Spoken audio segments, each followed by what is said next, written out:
referred as a kufr kafir. And as you're walking in the street, walking the street. Actually, my wife suffered it. My children suffered it. And this is in Bradford. This is in Bradford. In Islam, in black and white, it is agreed upon these 5 Islamic schools of thought, the ulema, that apostasy is worthy of death. They broke into the vacant house next door, and actually they deliberately set the house on fire in the hopes that it would spread to my home. This sergeant, his words to me were, you don't belong there. My gosh. And he said that? Yeah, he told me to stop being a crusader and move out the area. And oh my gosh.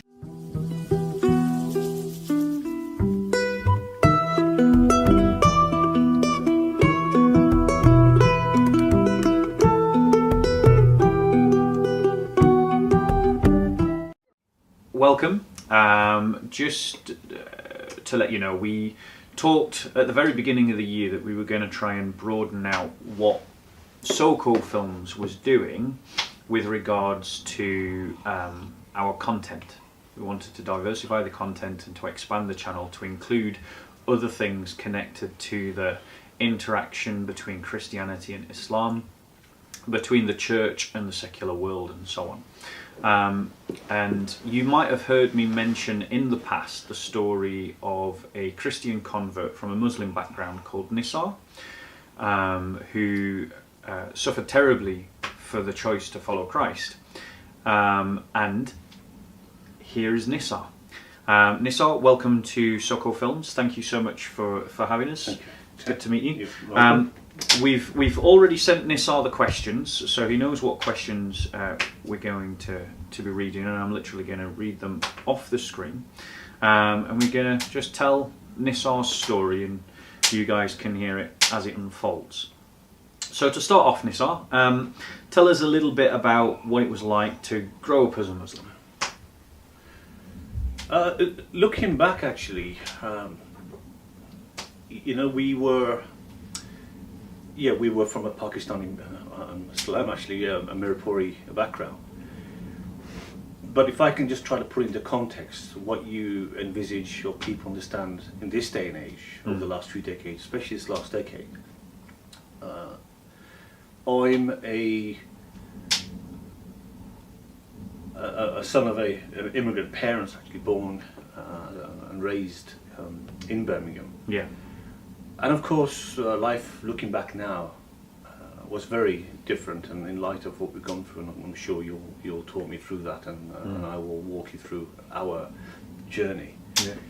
And I often have these conversations with my children. But we grew up, we sort of were British, we took on Britishness, but as to conform to the Islamic way of life, it was incumbent upon us to go to a mosque. Yeah. We weren't going to a mega mosque at the time. I have a vivid memory of going to a mosque for a few hours every day, which I even at that time I didn't like, and for various reasons. But in a nutshell, it was a house that had been converted, or made into a madrasa, actually. So every day, growing up as a youngster, we would go along, my brother and I, and be taught this Arabic, this ancient sort of Arabic, the Quran, which didn't make a jot of difference to us or understanding. Yeah. And so it was just a rigmarole of going through the motions, and just sort of come Eid celebrations, Eid time, or Ramadan, the household would sort of obviously conform to fasting or whatever, and that's basically what I remember. But on the whole, we just went about our daily lives in between, sort of mingling with English friends, sort of West Indian friends, Irish friends, so we were a mixed bag. And what sort of united us was our sense of Britishness, if you like, our ID, as British people growing up in the community. Okay, and so just some quick follow-on questions to that. What branch are you conscious of? What branch of Islam your family was bringing? Yes, Sunni Islam. It's the any particular legal school? No, actually, my father was very liberal, tolerant, as all my uncles were. The wider family. Yeah. Often on the weekend, Friday evenings, sort of weekends, my father would be out actually at the local pub, whether he'd meet up with uncles or other men folk, from the extended family, or so you come from it sounds like a pretty well integrated, like generation. Certainly at that time, actually, it was common knowledge. That'll be down the local pub in my household. You know, and whether a few uncles or relatives came along, and they'd all be sort of down the local pub.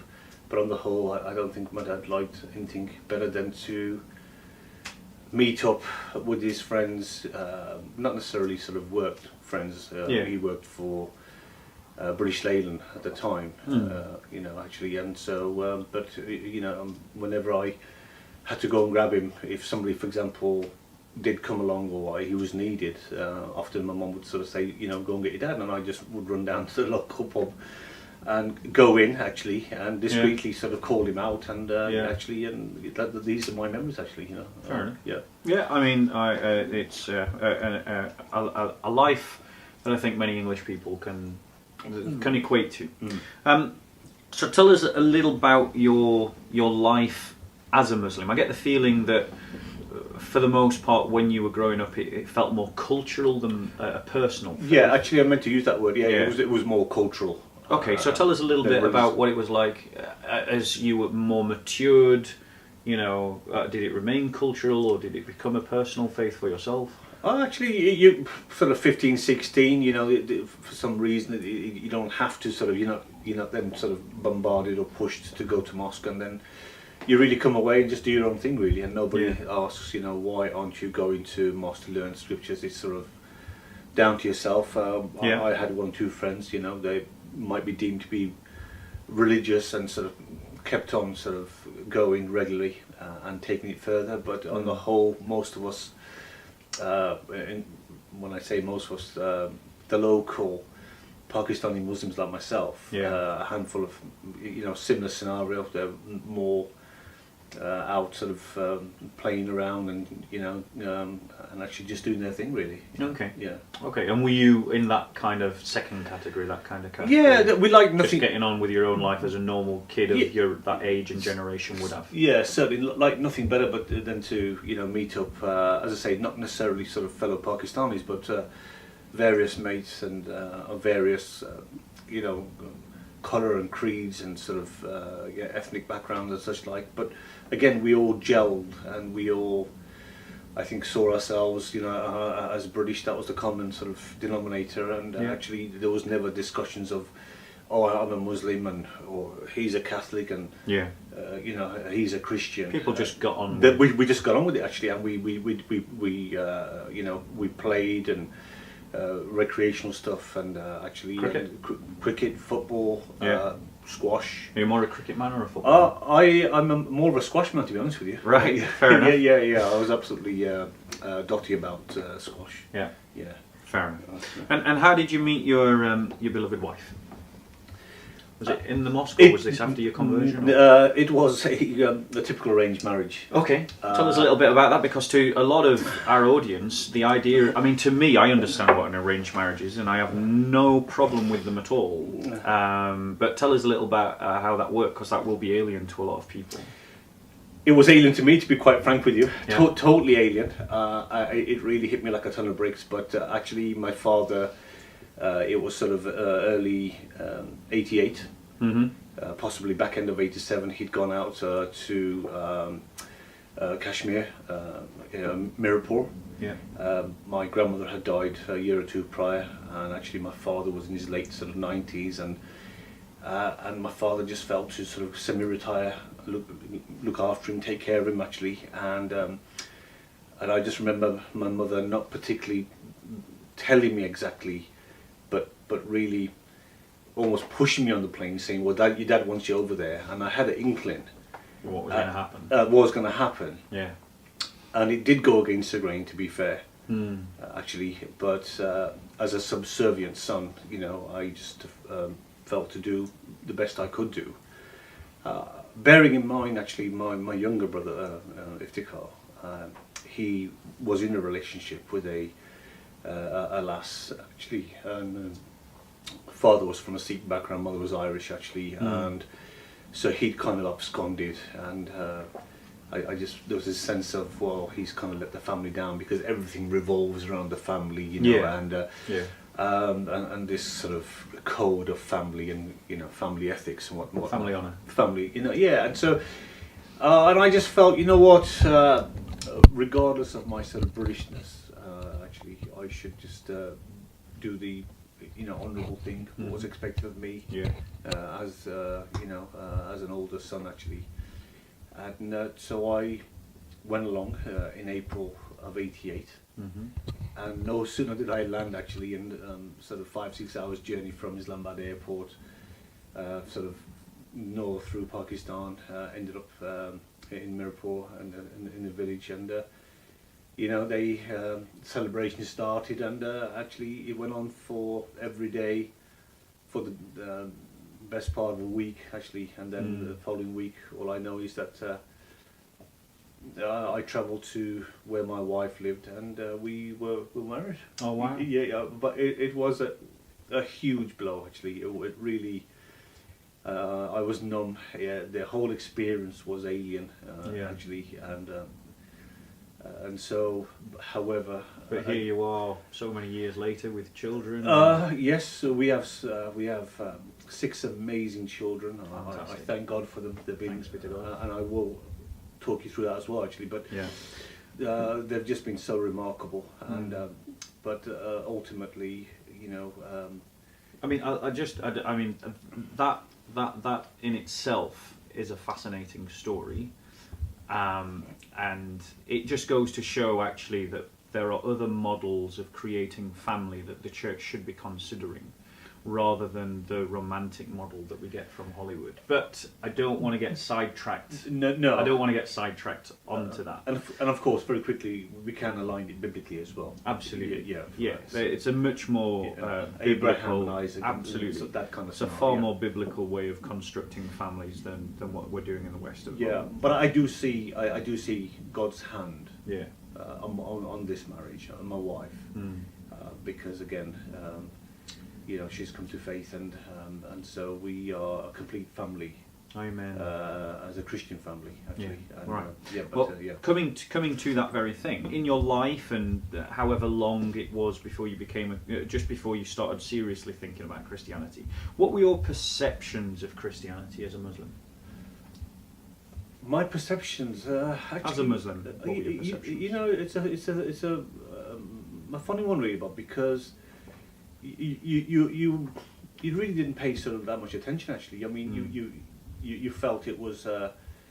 I've got to confess, thinking back, even at the age of like sort of 5 or 6, reading these Ladybird books, I was riveted to this figure of Jesus in this lovely, picturesque book. This amazing man who could make the blind to see, the lame to walk, and so from an early age I was riveted to this figure of Christ, actually. And although I didn't have much dealings with church, because I didn't go to a CAV church or a Catholic church, a Catholic primary school, for example, and such like. Yeah. But we'd have the odd experience going to the Harvest Festival services. The ones in church. So, I remember those. Yeah, and I was naturally in awe of the kind of setting and such like. So it was when that string, it was even weak back then, but it was certainly stronger than it is now. That sort of strong presentation of Christianity. Yes, certainly, and of course left its mark. And Christmas time. Easter and Christmas time. Yeah. Actually, there was just this remarkable sense of not only just festivity, but the theme of our Lord, actually, which resonated with me from that early age, actually. So a stronger Christian culture was leaving an impression upon you. Certainly, I would say that would be the case. Yeah. That's something that the church should probably be thinking about. What was it then that put Christianity first on your radar in a serious sense, not like as a backdrop or as an echo that you were hearing in the surrounding culture, but what was it that kind of put Christianity as like in front of you, even if it was perhaps at a distance? It was a life change of a school rebel, actually. Bless him, John, who I saw coming in at one time, and he had a history of absconding, quite a, hard as nails character, rough around the edges, actually. Well, quite rough himself, sort of tattooed and ear piercings and sort of Mohican haircut and just a total, bit of a rocker. Total rebel. Yeah. And a sort of real, a hard case, and often he would abscond and work in the markets, the rag sort of markets of Bullring city centre in Birmingham, and then being collared by the authorities, brought back. So this would go on for a few years, as we were in secondary school. And on one occasion he came, and I literally almost fell off my chair, because he was just transformed. It was civilized. The Mohican had gone, the ear piercings had gone, the tattoos were covered, civilized code, and reading the New Testament. Well, he had actual complete Bible in his carrier bag. Wow. And he had it in the classroom wrapped up, and every given opportunity he would delve into it. And he was extremely approachable, and that whole transformation, it literally, not just myself, but a handful of other Pakistani lads, Muslim lads, because we weren't identified by this faith at the time, as we hear about it often in this day and age. And I was just so attracted and drawn to John, and we would talk for hours on end. And initially he said to me, I'm a born again Christian, and I said, well, what's a born again Christian? And we would talk, and he would sort of compound stuff and explain stuff and whatever. And then after a few weeks, he imparted to me a Gideon New Testament. Yes, yeah. Now, I do remember sort of looking back that we were taught that this is taboo, this is the lie of the devil, it's been altered, it's been doctored. Is this what you've been taught? This is what we were, not necessarily taught it per se, but something which was picked up on. Common currency. Common currency, yeah. Within the Islamic.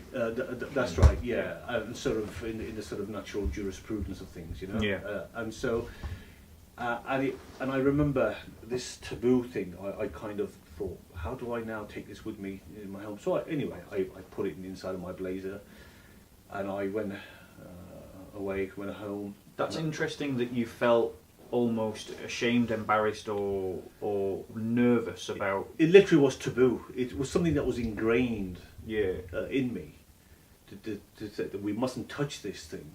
Yeah. It's sort of unholy, improper, if you like, for use that expression. And however, I was just so curious and just and then wanted to sort of see what John had.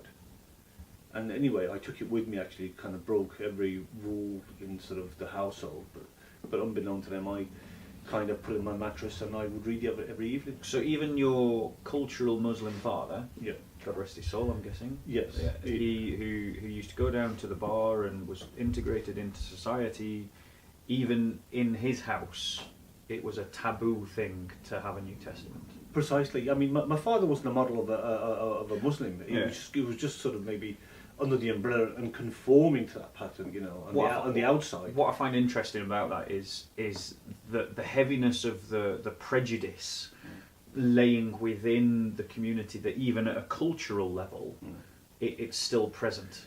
That this is a particularly well integrated family, liberal, open minded, and yet as most families were. Yeah, exactly. But that attitude is still there. It's because there's a lot of people, particularly liberal progressives and liberal do-gooders, who think that the Islamic community has no prejudice against Christians at all. No, on the contrary, they have every prejudice. I don't want to jump too deep into that because I know that's going to come later. But if I can just wrap it up for you, Bobby, he actually, as a lot of, and even to this day, it's nominality. It's nominal. Yeah. Same can be said for the Catholic and Christians. It's overall a nominal thing, unless you sort of obviously become more committed and such like. Yeah. But certainly my father, my uncles, all the men folk, they were nominal. I never saw them going to mosque to pray during the week, not even on a Friday at that time, growing up. Actually, but however, yes, but still, when it comes down to the Islamic conforms, it's a no-no. But I used to read it with a vengeance of an evening, and I read the Gospels and the letters. Just to help with the chronology, was this before or after you got married? This was before. This was before, so this is what kind of put it first onto your radar. So give us an overview. Give us an overview and a sort of an overview of how you went from being a Muslim to being a Christian.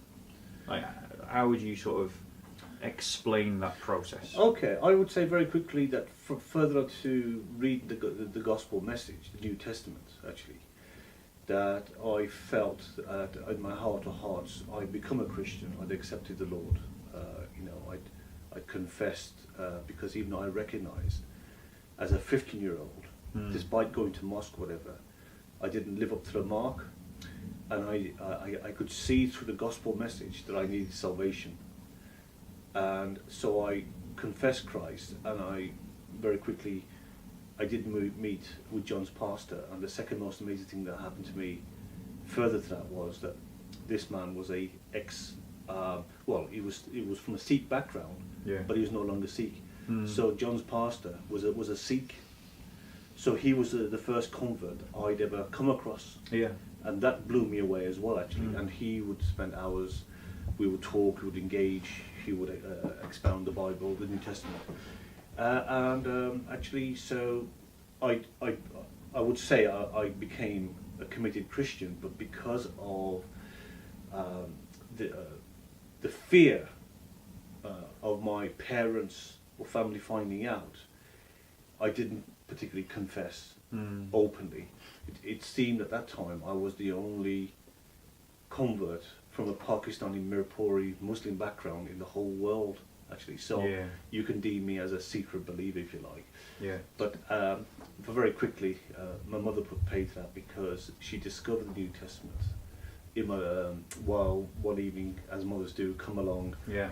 Clean up your room. And so or just see how her son is doing, actually. And I'd fallen asleep. It was sort of obviously late evening, and she'd found the New Testament sort of resting on my chest, and actually all I remember the following morning when I woke up, my mother sort of screaming and tearing the place down, and then threatening to go to my father. And my father, we're from the big men, I'm one of the smaller guys, actually, and so 6'4" big man ruling with a rod of iron, and that really instilled the fear of God in me. And all I can say to you is thereafter I stopped going to these fellowship meetings, stopped meeting with John, stopped meeting with other sort of Christian sort of friends I'd made, actually, and I didn't really rededicate my life until 1996. Okay, so I mean that indicates something again of something that we're talking about on SoCo Films, and we're trying to highlight that people want to deny, is the fact that there is this really embittered, entrenchant animosity towards the Christian faith, and this sense of shame that someone should own a New Testament and be a Muslim, or be reading the New Testament. Is that fair to characterise it like that? See it like that, or Is it not shame but anger? What do you think it's rooted in that? Again, going by my own personal experience, it's rooted in the fact that it is a common held belief in Islam, and it's sort of poured out and shouted out that the Bible is a lie, actually, and it's been doctored and altered. Yeah. And one mustn't touch it, actually. So that was my personal, and it's, to this day, it still goes on, and probably much more so now than it did growing up in the sort of early 70s. Do you think that really explains the reaction? Like, if it was just a case of this is not a trustworthy book, then, but the sense of sort of outrage that you're describing seems to be deeper than just this is not a trustworthy book, but coming from somewhere else. It's just a commonly held opinion, belief, which is then obviously it's a taboo. Yeah, I guess it's why is it a taboo that, you know, what? I think it, for me as a convert, it's fear of actually recognising the truth for what it is, really. You know, and so. And again, we can talk about we've suffered as a family terrorism. Yeah, we'll come to that. And so it's just simply ingrained in Islam that it deems himself as a superiority type religion, that you know, they are Allah's best, and they are. So to be anything less than a Muslim is to become something worse. It's to become something worse. So, and also, what your story highlights that even way back when. So this was what, 70s, 80s. We're talking early 80s. 81, so 82. Even then, the church wasn't in a position to support people that were showing interest in the Christian faith, because you obviously evidently did have interest, but your family was able to shut that down. As I say, there was no thinking of, oh, well, I'll go to John, or I'll go to Pastor Joseph Batoy, the Sikh pastor, as I mentioned earlier. Actually, he will then obviously bring me in. He will safeguard me, shield me. There was, you couldn't see past the family. Yeah. And actually, as I say, you just didn't know. Also, well, you're never ingrained in the Sharia. I didn't know what Sharia was till my sort of late 20s. Yeah. It's a blind leap of faith. You go along, and as I say, you learn and taught the Quranic scriptures, which don't mean anything, you know, and there's no such thing as a translation in the mosques or whatever. So you're reading this Arabic? It's Arabic. It's ancient Arabic that you don't. You don't actually know what you're reading. Not one jot of it. You're just reciting it. You just recite it. You learn it. Actually, you go through the rigmarole of prayer or Ramadan, actually fasting, Eid celebration, and all the rest of it. Yeah. So but again, it's a lot of it's cultural, as opposed to yes, there is a religious aspect to it, but there's also a very deep cultural. They lend itself hand in hand. It's so intertwined, you can't separate one from the other. I've had Pakistanis stop saying Assalamu alaikum, the usual sort of Arabic greeting, because as far as they're concerned, you know, you're it's interesting they greet you in Arabic rather than either in English or even but as the language of your homeland. But as somebody who's come out of the homeland. as somebody who's come out of Islam, that all stops. Yeah. And it's good morning or hello, you know, actually. So it's a clear case of you're in or you're out. There is no middle ground. There is no tolerance. There is no acceptance. Yeah. Because again, we can talk about this. Yeah, we'll come to that. So you talked about rededicating your life a bit later on. So just give us a summary of how you ended up rededicating your life. Well, actually, if I could just quickly finish off and then bring you on to that point. That so after I stopped fellowship, I think we use this word backslide, which I didn't know what it was until later on when I dedicated my life, actually. But so we fall back into the world, actually, and so here we are now 1988, so got married, settled down, a few children came along, and then very, very sadly, I lost a brother, Iftikhar, who was a year younger than me. He died very suddenly, actually, and my father was backwards and forwards to Pakistan all these years, and then actually I had to break the news to him. And so what happened in a nutshell, I escorted or took Iftikhar's body because my father requested that I'd bring his casket to Mirpur, yes, for burial, because they have a family burial and such like, you know. I have that's a deep regret, but that's anyway actually. But the thing is that I then went at that time. As I say, he passed away in '96, and while I was there, you appreciate it was his pain like I never knew before, and actually on the day that when we landed and eventually some hours later got to our destination, and then they were ready and willing to prepare to bury him there and then, and I made a confession of faith. I was just going to rededicate my life to the Lord. You did that in Mirpur? In Mirpur, yeah. Did you do that just personally? No, or did you just meet some personally. Christians? I asked the Lord. As far as I know, there is Christians as I know it now, but even while I was there, I wouldn't have known any Christians whatsoever. Especially as you know, it's classed as Islamic country, and then in the villages and such like in Mirpur, it's staunch Muslims, and I believe there are tiny fragments of Christian communities dotted around, but it's something which I wouldn't have had that connection, you know. Yeah. So I to myself, and I said, well, Lord, you know, it's just a matter of time before I'm 6 foot under, and I've been running from you all this time, and I just want to rededicate my life. So that early experience that you'd had in your teenage years had never actually left you? It never left me, no. I always... it was always there? It was always there. I always realised that the Lord Jesus was Son of God, and there's only one way to God the Father, and that was through the Lord, and salvation was through Christ. And so despite my own kind of wretched state, if you like, and sort of falling away to the world, I always held on to that faith. How did family and friends react to this? Well, you appreciate I didn't mention to anybody in Pakistan. Yeah. Actually, and when I came back after 3 weeks after burying my brother, who was 29 at the time, that we'd been living in Bradford since 1990, and we're now talking 96. And I had 2 young children, 4 and 2 respectively, and so even to my wife, I didn't mention to her. I just sort of kept it to myself.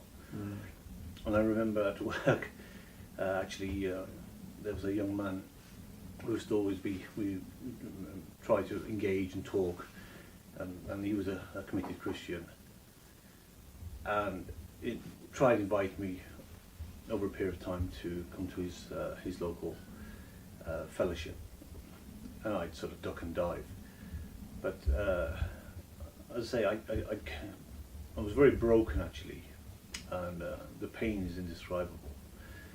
The loss of losing my brother actually, and I was very empty and needed fellowship. And I said to Richard, "Look, Richard, you know, I've been a Christian for many years, since the age of 15.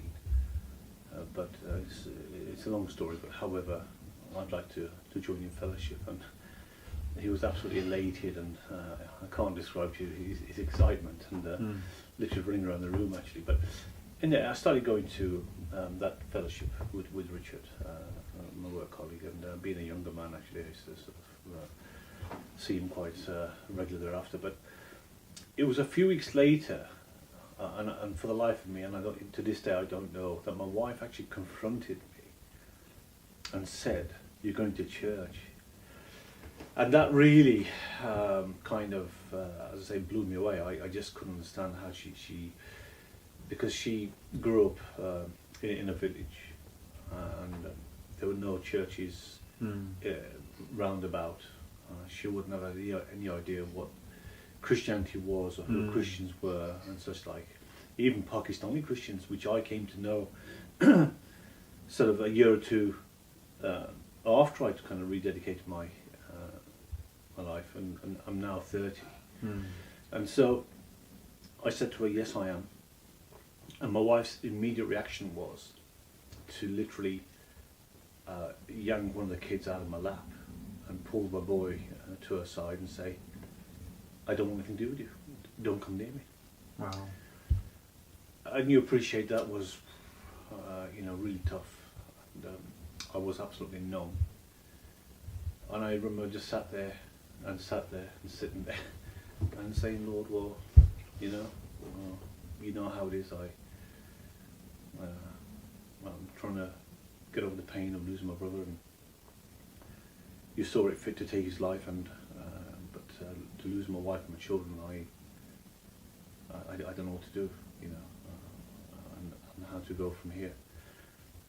And it was thereafter actually that literally we were living separate lives actually for a few weeks, and then it's obviously showed on my persona, and one of the ladies at the fellowship approached me and said, Nissar, is everything alright? And I said, well, no, not really.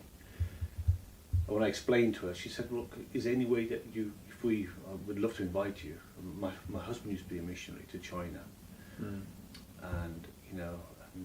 we've 6 children, and would you like to come to the home? Do you feel that your wife would come along with you, and let's see, the Lord might just work through, sort of make her realise that we're not all white devils and such like. And so I said okay, and I went about then trying to get my wife, who really and truly, if you can think about it, from 88, so it was now sort of 8 years in the country, but she's still been so preoccupied with being a wife and then a mother, so I hadn't had much interaction with English folk, apart from one or two of my friends, who she might see me mingling with from time to time.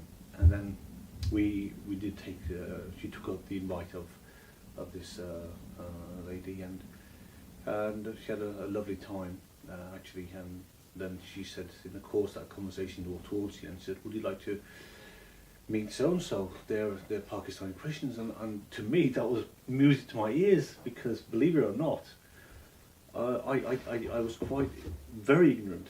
And looking back, things are suppressed, and I didn't know that there were such a thing as Pakistani Christians, because even at that point, would you believe, I thought I was the only one. And so I took up her offer and of meeting them, and I really felt that would go a long way, because obviously culturally my wife is from a Pakistani sort of heritage, and was born and raised in Pakistan. And that was a fruitful meeting, and then they said, look, we meet as a Christian fellowship, Pakistani Christian fellowship, once a month. We're few in number, but we do gather, and we have other people, non-Pakistanis mixing with us as well. And so we went, and actually, my wife was deep in thought, and I think the Spirit of the Lord has just been sort of touching her, because I remember then we were invited by the pastor to attend the Easter service, and then I went away, set about saying to my wife, look, the pastor's and I explained what the pastor was, and he invited you to come along, and she took up that invitation. And at the end, when the altar call was given, and I looked around, and I thought maybe my wife's gone to see the kids that were in the creche. And next thing I saw, in this packed room, my wife confessing Christ and just giving her heart to the Lord. And and actually, so the Lord had really touched her actually, and she said to me after that she had really prayed, and was really at a crossroads, was really fearful, uncertain, a lot of emotions crossed her mind, with family and all sorts of consequences. But she really felt that the Lord had led her to commit her heart and faith in Christ. Yeah. So that was a very emotional and wonderful day for us as a family. And what happened next? Once, because I'm guessing obviously your family were baptised. What happened? But how was this sort of received within the wider community? What happened? At that you're quite right. So we started going to church or fellowship, Christian fellowship regular, and actually,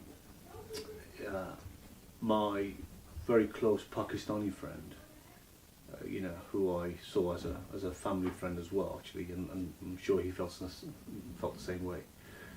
I then said to him, "Well, look, just to let you know, I've embraced Christianity." And his immediate response was that I should never come to his door ever again. Wow. Actually, and that. And this is someone you considered almost like family. Absolutely, I loved and respected him, and he was a dear friend. And likewise, he welcomed me into the family setting. He was from a big extended family. Yeah. In his own words, he said, "I have 5 brothers," and he had older sisters as well. And he said, "Nissar, you were a 6th brother to me." Yeah. But he said, we sat and ate from the same plate, but you've forsaken the religion of my forefathers. And I said, "Well, with respect, dear brother, your forefathers, our forefathers, if you like, they can't give me salvation, and I have this truth." And he said, "You're not to come to my door again." So I walked away from that, never saw him again. And in actual fact, he's then mentioned it. And they say in any Pakistani sort of community, close-knit community, whether you're in Bradford, Birmingham, London, wherever you might be, and actually the word seems to have gone out like wildfire. And then as a result, you are shunned, maligned, despised. My wife started getting very negative comments and remarks at the school playground by some of the women, Pakistani Muslim women. Strangers? No, she knew them very well as a fellow school parent over the years, and they seem to have this audacity and anger to turn around and say, "Well, why are you not wearing a blouse or miniskirt?" and stuff like that, actually. And my wife was... So in their minds, becoming a Christian meant wearing a miniskirt? That's right. I've been sort of somehow loose or something, actually. And my wife said, "Well, hold on, you're born, raised here. I'm born, raised in Pakistan." And I think they were referring to her dress, the usual sort of shalwar and kameez, as they call it, So in essence, so they had contempt and would turn their back, and there were issues there, actually, so. But it didn't just stay at comments, did it? No, because how did it escalate? It then the local young men, lawlessly with impunity, are then sort of swearing and shouting and making all, you're referred as a kufr, and as you're walking in the street, or outside walking the street. Actually, my wife suffered it, my children suffered it.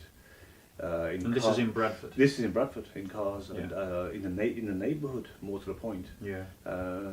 These young men, seeing them grow up, and now young men, and just taking upon themselves to verbally abuse, evolves to physical confrontations, where you're physically jostled and pushed around, spat at, and then it then develops into criminal damage to your property, where we've had cars torched, cars rammed, drive-by brickings, and we, nothing prepares you for this, actually. Yeah.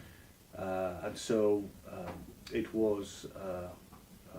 So all of this escalated in roughly, just like in a word, roughly what time frame from you're the first person finding out you were Christian to the first brick going through your car window. Oh, What type of time scale are we talking about? well, we're talking sort of a year or so. Within 1 year. Within 1 year, yeah. We went from I've become a Christian to you having your property vandalised, being spat on in the street, being pushed around, being insulted in 1 year. But basically terrorised. In the midst of all of this, what support did you receive from the police? No support. None. None. Hate crime? Did they? I mean, I don't know if hate crimes existed as a concept at this point. It might be. But no, they didn't deem but it. still, it would have been criminal. Yeah. What you were going through. But yeah, the police have, through our experience, have turned a blind eye, despite the fact that a car's been, after it was torched, rammed yeah. with one of the neighbours, the young men, who were these people known to you? Yeah, they were neighbours. So you could name them. I could name them. I reported it at the time. And the police did nothing. They did nothing. They went through the motions, but came back with nothing actually. The police did nothing. They done absolutely nothing actually. And any investigation? Or did they just kind of wash their hands? They kind of go through the rigmarole, but it comes to nothing, and you're just left sort of dangling, and you're in no man's land, and you're in complete and utter fear of life, safety. It got so bad after some years of going through it actually that they even torched the house next door, which was vacant. Yeah. And one of the ringleaders waited till I came from work. They know your comings and goings, and said to me, we've torched your car. We're going to burn you at your house. Why don't you leave? So they were literally trying to drive you out of Bradford. This was their exact aim, and they made no bones about it. And I expressed the exact words to this sergeant chap. What's his name? Do you remember? No, I don't. But it's on record actually. But I said to the sergeant, look, I've been threatened, and they're going to.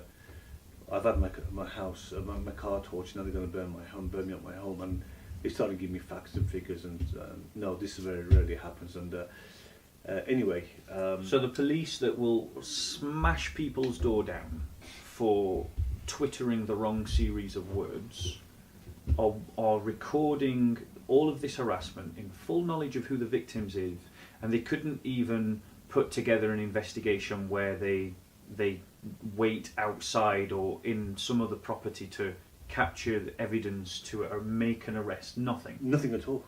And we this sergeant, his words to me were, you don't belong there. My gosh. And he said that? Yeah, he told me to stop being a crusader and move out the area. And oh my gosh. And that was echoing several officers in several incidents. So the police was to blame, the police attitude was to blame the victim? To blame the victim, and also to somehow suggest that I go and live in a middle class area, that I didn't belong here actually. Oh wow. Yeah, it's absolutely appalling actually. Yeah. It was literally frontline in the trenches stuff, and the police weren't. But this then escalated into an attempt to take your life, didn't it? Well, yes. I mean, I first and foremost, Bob, or am I skipping ahead of it? Well, no. Well, I'd like to say that I could talk to you. I could be here till midnight and tell you, incident after incident, what my family was subjected to. We were, in a nutshell, we were terrorised, and had acts of terrorism against us, against our home. The time that they did taught in October of 2002, actually they broke into the house, the vacant house next door, and actually they deliberately set the house on fire in the hopes that it would spread to my home. Yeah. And that was a very terrifying experience, where we had pungent black smoke come into the home, and the kids were hysterical, and the fire was it was blazing sky high through the attic window and such like. And fortunately for us, that the fire station wasn't too far away, and 4 fire engines attended and sort of put a stop to that. But it's the trauma. Oh, yeah. I can't express to you. It must be terrifying to have the knowledge that people are literally trying to do you harm, and then you look towards the state authorities that are supposed to protect you, and they have all the laws, and they have the resources, and they have the ability, and they essentially turn around and tell you it's your fault and you should just clear off. That's right. This is exactly how it was. And so there were numerous instances, time and time again, you lived in this deep state of anxiety day in, day out, actually, and they were lawless, and they'd done it with such impunity that you could only liken this kind of stuff to, say, what's happening to the minorities or Pakistani Christians. So it was as if the persecution that Pakistani Christians... We were suffering the same fate. You were suffering it in Bradford? In Bradford. And I then done my best to appeal to the local imams, the local mosques, who all knew me over the years I lived, and such like. And what was their response? Their response was kind of lukewarm, and then we will. They're out of our control. They're out of our jurisdiction. They made every excuse, but they didn't. They knew who these culprits were. I named them. They were their local young men. So they were attending the mosque, were they? Do you know? Possibly on a Friday prayers, but maybe. But yeah. Okay. However, but I appeal to every kind of leader, community leader, imam in the community, and it came to nothing, and nor was I ever visited by them actually. And so, after several years of going through this, making a stance, because I felt, hold on, this is not Pakistan. I don't live in an Islamic country. I'm not in the Middle East.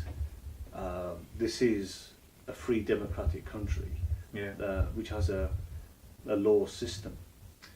But it came to a point where we were left absolutely no alternative, and then we, by is it the expression moonlighting? Yeah. We actually left. We moonlighted, and we left our property. You were forced out of your own home. We were forced out of our own home in sort of like June 2006, and we relocated to the property, which I will discuss with you, where we've again been vacated by 10 armed police. So you moved home. Yeah, 2006. And what I mean, because I'm conscious of time. Is it a case that the harassments started again, or? Well, we moved to this. We relocated in June 2006, and we set about rebuilding our lives. And again, you appreciate the distress, the trauma. The children were pretty young, actually, and so my oldest boy was 10 at the time, and sort of 2 years younger apiece. As you drop down, actually, and so I was then approached. So about 2 years after being into this new property, I was approached by Dispatch's documentary, and they said, "Look, we've come to understand that there is this terrible situation with converts, and there's life and death scenario in this country, and would you like to contribute?" And I said, "Well, I feel very passionate about this.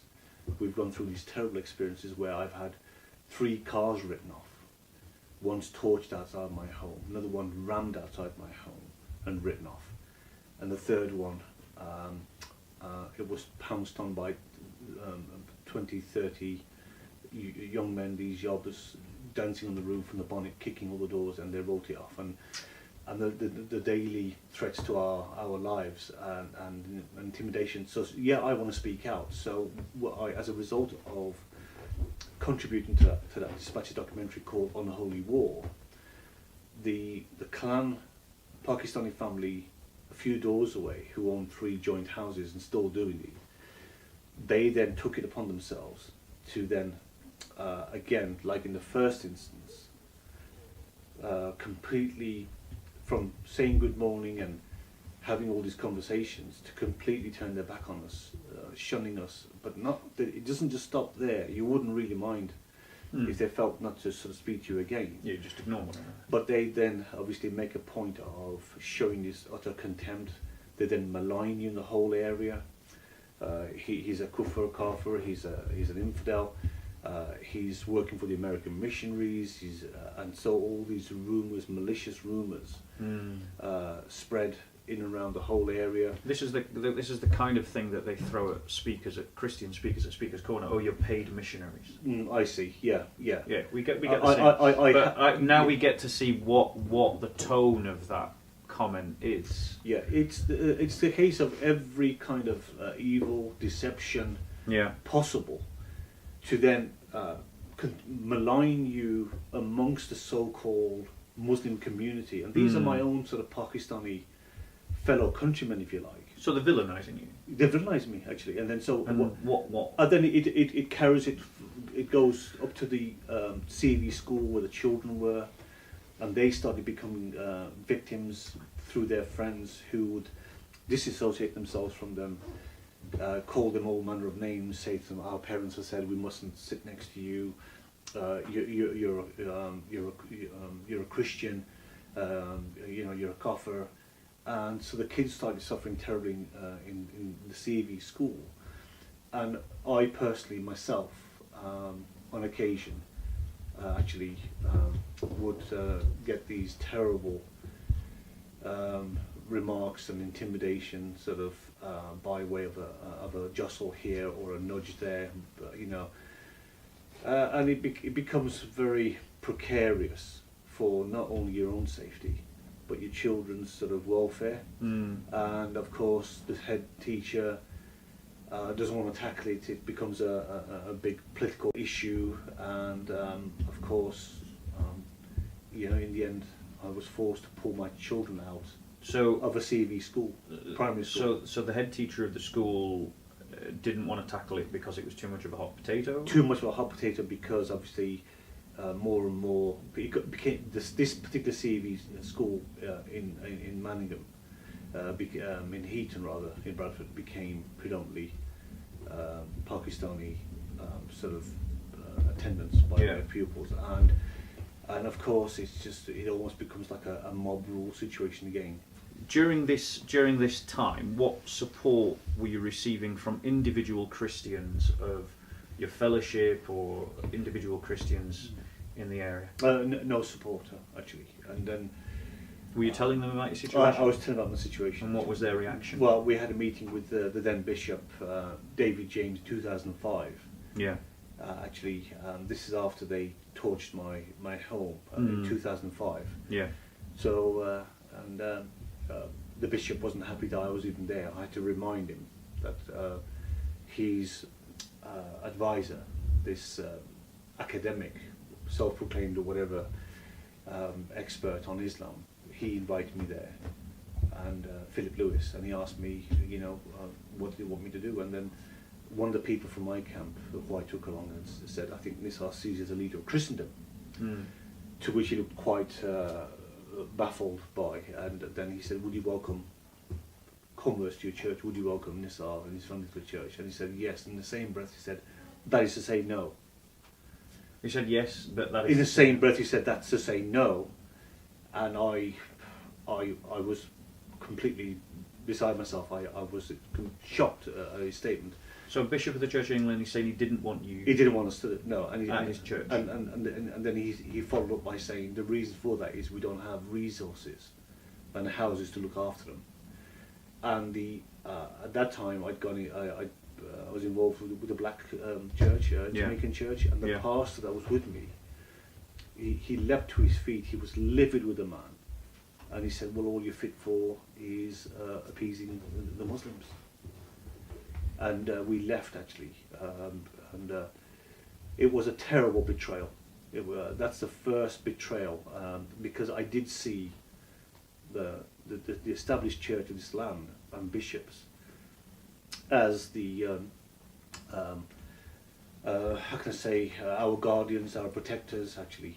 Well, bishops are supposed to be leaders of the Christian community. Yeah, I did see him as a leader of Christendom, if I can put it that way. But I think the reality is that many of the bishops, particularly bishops of the Church of England, see themselves more as civil servants of public civic society. Having opportunities then to sort of continue to try to get them to support us, and then different bishops moving in and out. So Nick Baines came in after David James, actually, and literally sort of 8 minutes, 10 minutes walk from the Bishop's Palace from my sort of front door.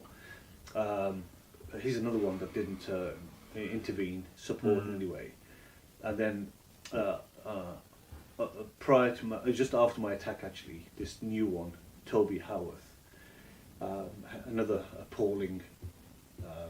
I've got to say on record, I see them as Judases. That's they've betrayed myself, my family, and they've betrayed us as converts. Now, because we are going to publish this, I have to state for the record that these are obviously Nissar's allegations, and we will give each of these bishops, if we can reach them, the opportunity to respond and invite them to interview and to talk about these situations. But you're obviously speaking from your sense of looking to these people for help. Yes. And getting nothing from them except, I'm guessing, platitudes? Nothing at all. It is, as I say, we've been heartbroken. I've even had Justin Welby in a chance meeting at the Focus Convention back in August of 2014, I believe it was. He dismissed. I actually was talking to a Bishop Josiah. Is he the head of GAFCON? I don't know. I believe he's the head of GAFCON. And Justin Welby actually jumped onto the podium at this place in Camber Sands, the Focus conference. But they have in a big top actually, and the chap, the Alpha course, remind me his name, Bob. Nicky Gumbel. Nicky Gumbel. Yeah. So somebody invited us there, and just to get my family out of the trenches, I went along and got my kids out, and some of them were really struggling as teenagers now, and we were under siege. It became very, very dangerous and precarious towards the end. And while I was talking to this Bishop Josiah, I explained to him the failure of the bishops in Bradford and us as converts, and he genuinely was gobsmacked that Justin Welby deliberately came over. And he interrupted our conversation and began to sort of pull this chappie and lead him away. And I said, Mr. Welby, I need a few minutes of your time. I need to discuss with you what we are suffering as converts and what we've gone through in Bradford and the failure of the Anglican Church. And he dismissed me the wave of his hand. And yes, we know all about that, he said, and almost with contempt. And we're doing all we can. And the more I impressed upon him to give me a few minutes, the worse the situation became, and he physically led this Bishop Josiah away from me, knowing I was having a conversation with him. And as I tried to get him just to engage with me, some of his people blocked me, and away he went. Actually. So what? I mean, And Toby Howarth has gone on to. It's all to do with I've come to know these people as careerists, as you say, as politicians. When did the media pick up on your situation? Well, the media going back sort of around about 2000, and at that time it was really spiralling big. But you appreciate, Bob, as a family man with a young family, going through trauma, going through these daily fears. And stresses and strains, I wasn't in a position to be interviewed with and not that particularly knowledgeable on apostasy and such like. But anyway, I kind of refrained from giving sort of full stories and the full picture.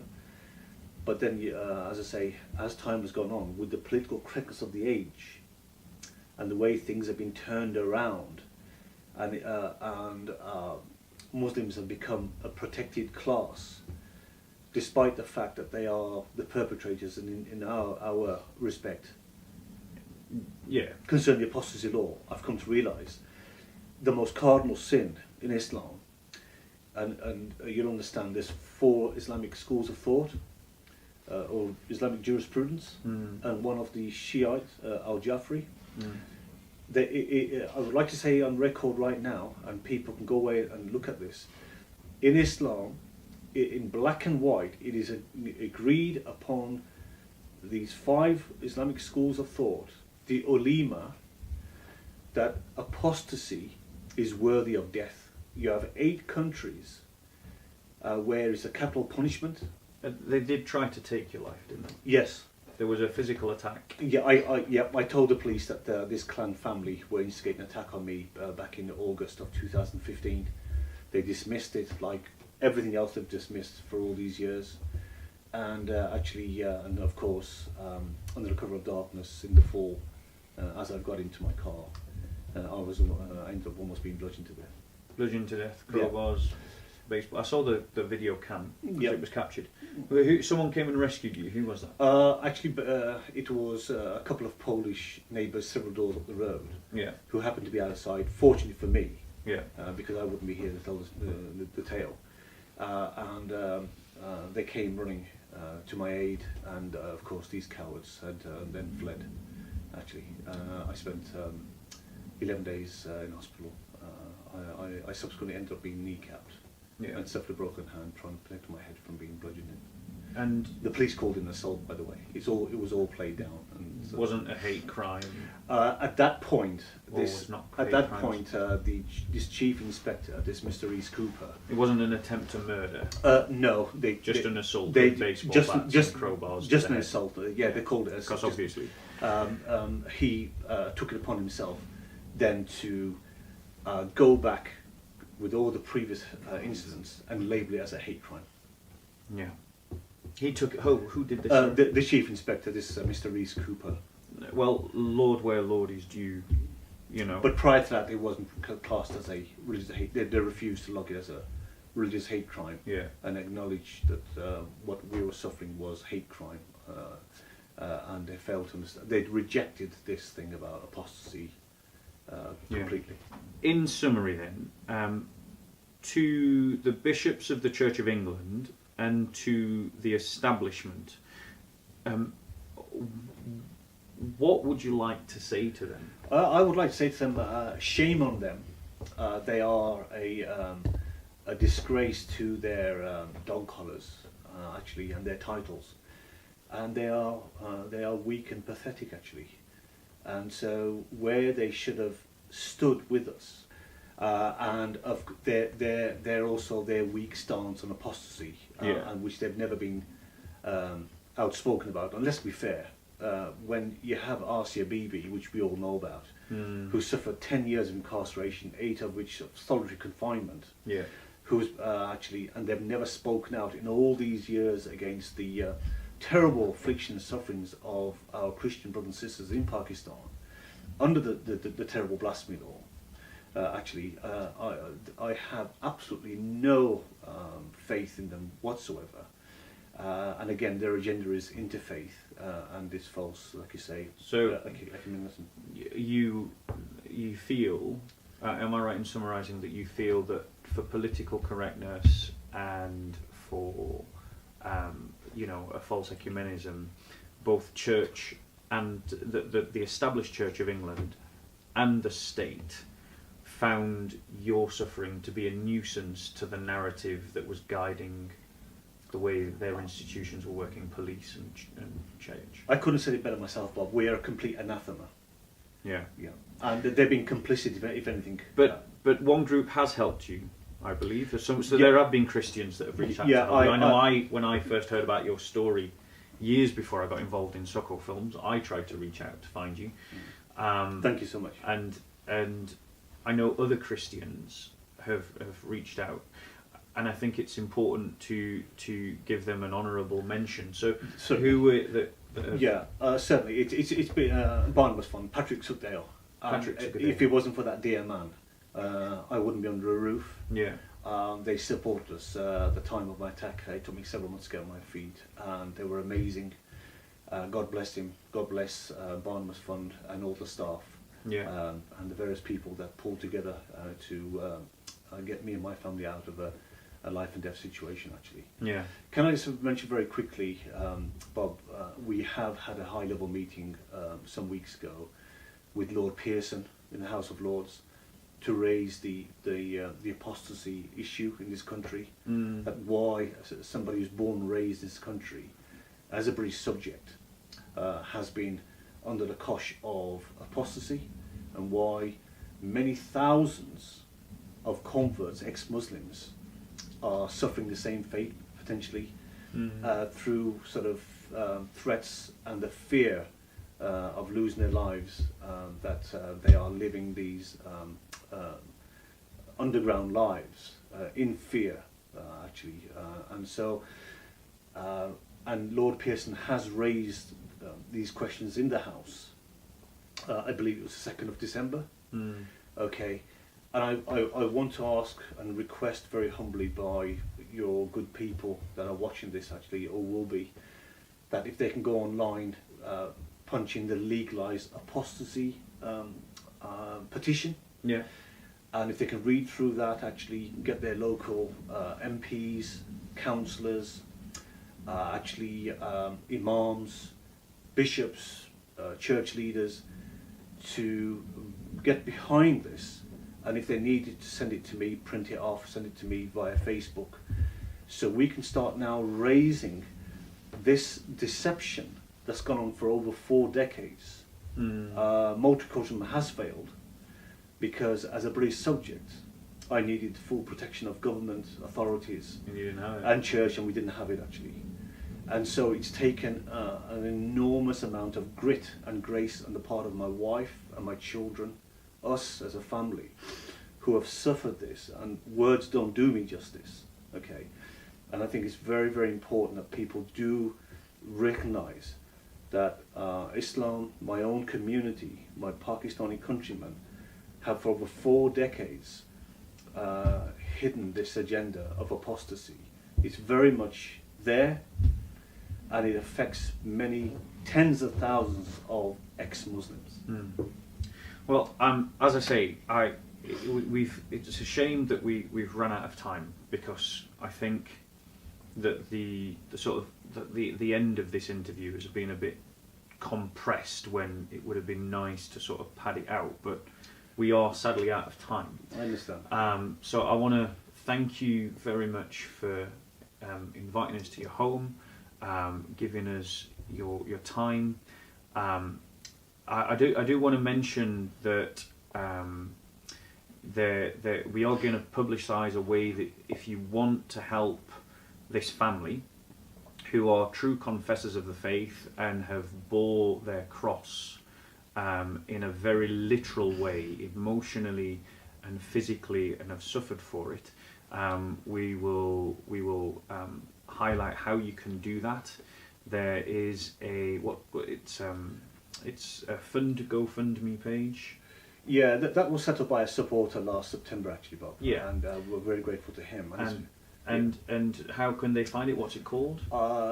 It's a GoFundMe page, and of course they would put in my name, Nissar Hussein, thereafter. Nissar Hussein, yeah, on GoFundMe. Yeah. And it was set up by someone after you were assaulted, I believe. Actually, it was when you had to flee your home for the second time. Yeah, it was. When we left our home, but it was for the second time. Yes, it was done last September, not the time of the attack. We're not motivated by money, but you appreciate, Bob, what's happened is that. As some people now who are under police protection, and of course suffering trauma, what I call the fallout, which has been immense in many respects. I have a house that's not sold yet. There's been this terrible consequence and fallout of what we've gone through, actually, and so I'm deeply humbled by you mentioning that. Thank you so much, Bob. I think it's important that as Christians we rediscover what it means to stand in solidarity with one another and to stand up for our own community, and we can see clearly that there is a real need for that to come from the ground, because it's certainly not coming from the so-called leadership. But I want to close in saying that and I'm sure many Christians who are watching this around the world, are going to be praying for the full restoration of you, your circumstance. We find your testimony to be inspiring, and it's important to remember that it isn't just the testimony of the man sitting in front of you, it's the whole family that's not on camera. and we've had a chance to meet a few of them, and they're a lovely family. They're well worthy of your prayer and your support and your encouragement. And yeah, thank you very much. Thank you, Bob. God bless you. God bless. Take care. God bless. God bless. Peace with you. Thank you. So we're just on our way back from meeting with Nissar. We're on the train, hence the rockety filming. It was literally very tight in terms of getting the train back. I mean, coming from that interview, my reflections are firstly how disturbing it is to hear the fact that the police, and now that we know of so many other accounts of these kinds of things, that the police are literally just wash their hands of Nissar's situation, that they blame the victim of harassment, intimidation, assault and attempted murder, it would seem, and that their attitude is rather than stand up for the law, is to cower to the mob and to blame the one individual rather than face up to the fact, something that we've spoke about on our Soccer films before, the deep Christophobia that exists within the Muslim community and emanates out from certain sections of that community. I think what is also deeply distressing from Nissar's story is the total incompetence and cowardice of church leadership, that rather than create the structures, institutions, culture, attitude and real sense of Christian solidarity to support people like Nissar, people like Mohammed Fiaz, and the others whom we know of but have not yet necessarily caught on film, who've become Christians from a Muslim background, they would rather just brush their plight under the carpet, because that's easier than falling out with the establishment and standing up for your own community. This kind of leadership is not leadership that we need in the UK. We need better leadership, particularly within the church in the West, which on the whole sees itself as civil servants rather than as true leaders of the Christian community. They're ineffective and pointless. But I think finally the other thing that comes out of this story is the incredible determination and courage of that whole family, who are true confessors of the faith. They have suffered for the faith, they have carried their cross daily and have bore the wounds of Christ as white martyrs of the faith. And as Christians, we need to rediscover what it means to stand in solidarity with those who are suffering for the faith, to stand with them in their suffering. And standing with our brothers and sisters in their suffering is not a reason to just give platitudes that don't lead to anything. It has to be followed by real actions of support. Because there are literally thousands of converts from Islam in this country, many of who are suffering for that choice, and they're suffering quietly because no one wants to tell their story, but we want to tell your story. So if you are a convert from Islam and you want to share your story, we can protect your identity in that we can blur your face, and we can ensure that no one can recognize you unless they were doing it through your voice. But if you want to tell your story, we want to hear it. And I would ask people to ask themselves, what kind of country are we living in when a Christian family has been driven out of Bradford because of the deeply rooted prejudice of others, and that has become acceptable? Why are we not outraged by that? why should we not be outraged by that? The liberal do-gooders who accuse people of,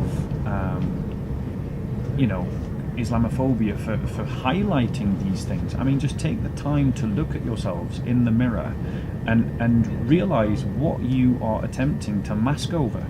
Realise what you are attempting to sideline and to make acceptable through your rhetoric that seeks to suppress the facts as we have recorded today.